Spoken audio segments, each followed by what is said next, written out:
Hey everyone, Tech Steve here. Welcome back to the channel. Today, I'm going to do an overview on the TCL QM7K. And just in case you missed it, I did an unboxing and showed the gaming on a previous video. So make sure you go check that out as soon as you get done with this one. Now, one of the biggest change or improvements on this television is the new Halo control. This is a new backlight technology that has a super high energy LED chip and micro lens system that reduces the optical distance, gives you better contrast with the new HVA panel, and this system works really well, especially for blooming. As you can see on this demo, there's no halo effects around the images, and this is going to be great when you're watching movies or TV shows that has a lot of highlights and black levels. And it has what they call a zero delay transit response time. So what that means is that whenever a TV is processing the image, by having a faster processor, it's going to be able to look at everything a lot better. So whenever it actually displays, the algorithm is going to give you a much better and a higher performance picture. This TV has great viewing angles, so if you're off axis, you're going to be able to get a great picture no matter where you sit in your room. And this is a premium QD mini LED television that has this nice thick border around it, and it has a single pedestal in the center, so you can put it on any stand that you like. As I mentioned in the unboxing video, it is powered by B&O audio system with 4 speakers and 40 watts on this particular model. And here's a demo of what the speakers actually sound like.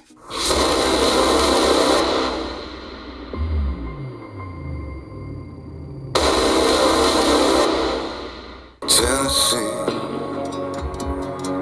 while the cold here in Sweden got the best of me. It has 4 HDMI inputs, 2 of them are HDMI 2.1, 2 of them are 60 Hertz, but one of them does support eARC. And if you have a PC that has a really high-end video card like the GeForce 5090, you can get up to 144 Hertz, and it does have a gaming accelerator that can go up to 288 Hertz using motion controls to get rid of all that tearing and smearing. This TV also has great wire management, so if you're not planning on mounting it on the wall, all your wire is going to come out the back of it and look nice and clean, so it's going to look great on your media center. Before I filmed this video, I did watch a few other videos, and I would say this right here. This TCL has some excellent picture reproduction and it looks fantastic. Now keep in mind that if you use high bitrate content like Netflix, Hulu, or even Disney Plus and services like that, you're going to be able to get the best picture that this TV can reproduce. But you're probably wondering, how well does it perform on low resolution content? I'm not gonna say it's the clearest image that you will ever get, but for 480p, which would be your older VCR or something like that, the upscaling is gonna do its best to get it close to 4K quality. Now, of course, as you step up to 720p, the image gets that much clearer. And when you play 1080p content on it, it looks close to 4K in most situations. Now, of course, 4K is going to give you the absolutely native picture quality on this television, and it's going to look the absolutely best.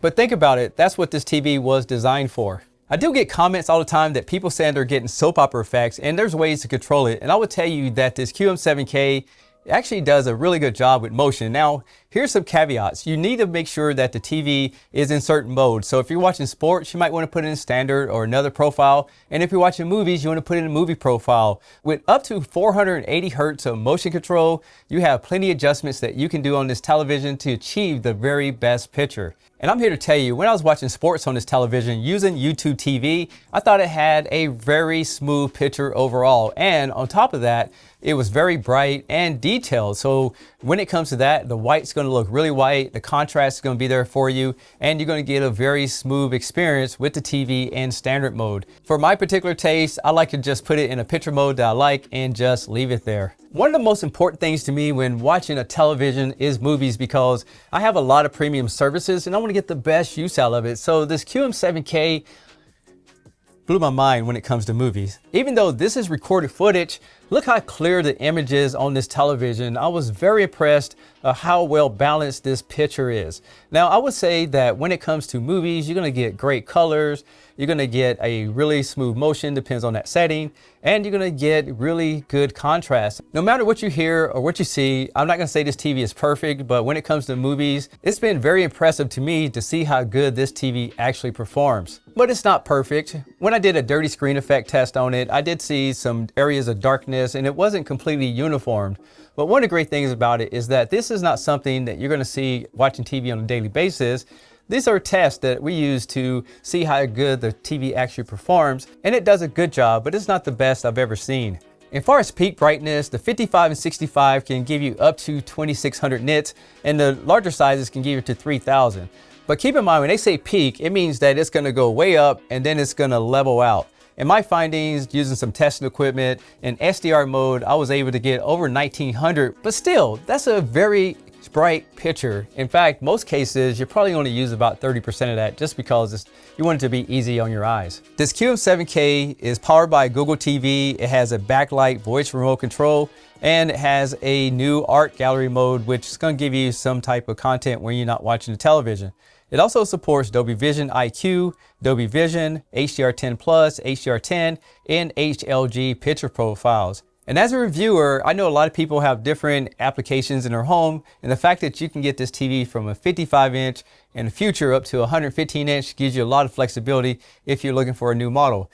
Now, as far as trying to pick this TV apart and find flaws in it, I really didn't see too much that stood out to me to be a television that I wouldn't buy. In fact, this is a TV I would recommend to buy because if you think about it, last year QM7 was probably one of the most popular televisions on the market, and this is a notch above, plus it doesn't have that red push as far as the color gamuts and all that good stuff.